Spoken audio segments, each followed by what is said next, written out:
reconversion professionnelle, ça a vraiment été un chemin. J'étais éducatrice dans les quartiers en prévention spécialisée.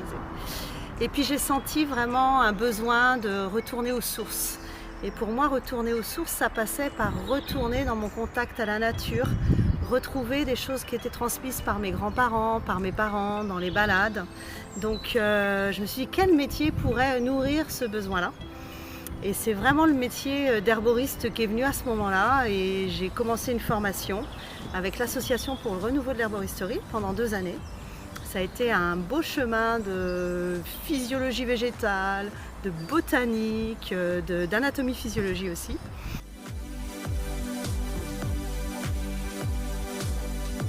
Le public, quand il vient à une sortie avec Terra Herba, qui est le nom de la structure, il vient chercher la découverte des plantes sauvages comestibles.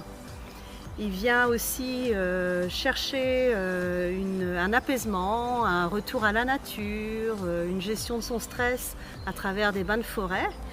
Et aussi comment utiliser les produits qu'on trouve dans les magasins, tels que des hydrolats, des huiles essentielles, pour du coup apprendre à utiliser et à fabriquer aussi soi-même ces produits d'herboristerie.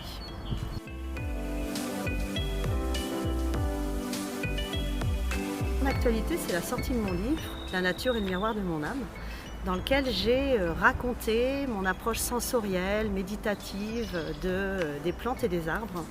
Et j'invite en fait les lecteurs à eux aussi plonger dans leurs souvenirs du rapport qu'ils ont pu avoir dans leur enfance aux plantes et aux arbres.